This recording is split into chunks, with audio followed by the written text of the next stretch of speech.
श्री शिवाय नमस्तुभ्यम. नमस्कार, मी अर्चना.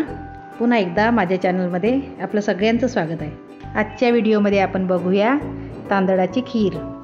त्यासाठी मी एक छोटी वाटी तांदूळ घेतले. आता हे तांदूळ मी स्वच्छ पाण्याने 2-3दा धुवून घेते. तांदूळ स्वच्छ धुवून झाले आहे. आता मी गॅस लावून घेते. त्यावर एक पातेलं ठेवून 1 चमच तूप घालून घेते आणि धुतलेले तांदूळ यामध्ये घालून परतवून घेऊ.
साधारणतः 1-2 मिनिट परतवून घेतला आहे आणि आता गरम पाणी ठेवलं होतं गॅसवरती, ते आता यामध्ये घालून घेऊ.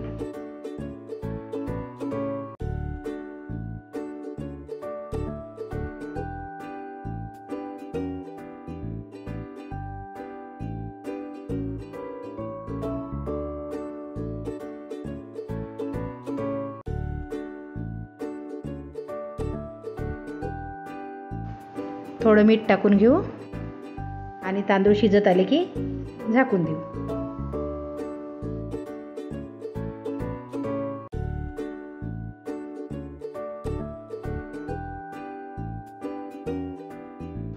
हा भात आपण खीरेसाठी शिजवून राहिलो, त्यासाठी नेहमीच्या भातापेक्षा आपण याला जास्त शिजवून घेऊ.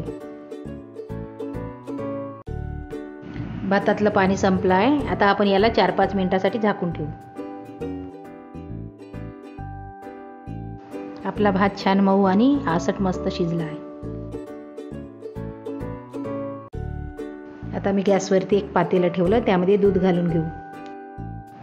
1 वाटी तांदळासाठी मी 1 लिटर दूध घेतलं आहे. एका पातेल्यामध्ये शिजलेला भात काढून घेऊ.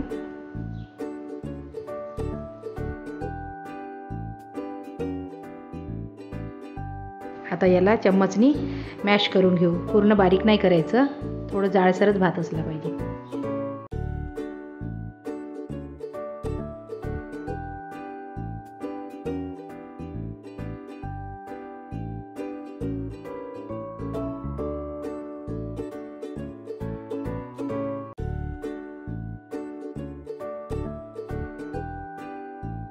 आता यामध्ये पाणी घालून छान मिक्स करून घेऊ.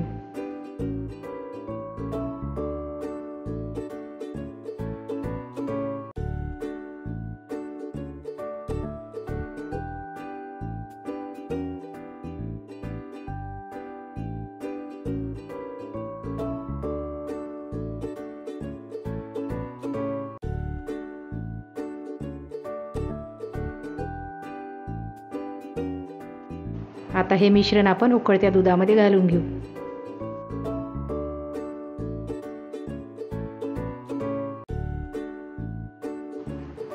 छान दाटसर होईपर्यंत आपण याला शिजवून घेऊ.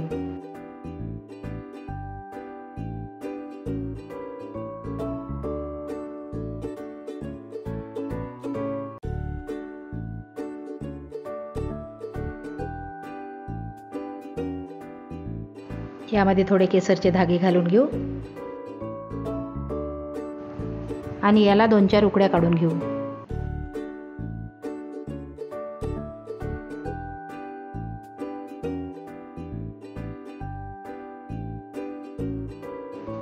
एक वाटी साखर घेतली आहे, ती आता घालून घेऊ.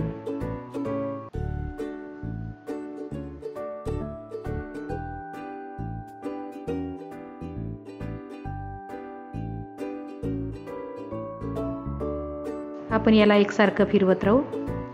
नाहीतर भात बुडाला लागू शकते आणि दुसरी गोष्ट उकळी येऊन दूध खाली सांडू शकते.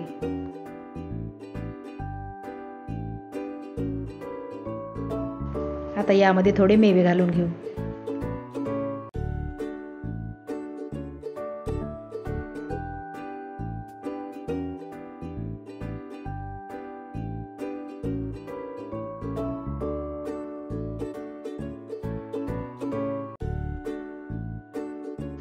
मेवे घातल्याच्या नंतर 1-2 उकड्या काढून घेतल्या आणि आता थोडी चारोळी घालून घेते.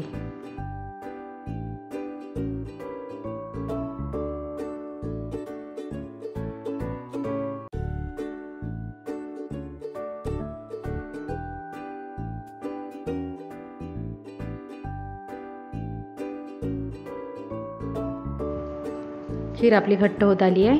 आता यामध्ये विलायची पावडर घालून घेऊ. आणखी 1-2 मिनिट याला शिजू देऊ आणि नंतर गॅस बंद करून देऊ. आपली खीर तयार झाली आहे. खीर आपल्याला आता पातळ वाटत आहे, पण ती थंड झाल्याच्या नंतर घट्ट येते. माझ्या पद्धतीने बनवलेली खीर कशी वाटली, आवडली काय? आवडली असेल तर कमेंट करून सांगा. नसेल आवडली तरी कमेंट करून सांगा काय नाही आवडलं ते. या व्हिडिओला लाईक शेअर करा आणि चॅनलला अजूनही सबस्क्राईब केलं नसेल तर सबस्क्राईब करायला विसरू नका. म्हणजे अशाच चमचमीत आणि चटकदार रेसिपी तुम्हाला पाहायला मिळेल. व्हिडिओ पाहिल्याबद्दल धन्यवाद.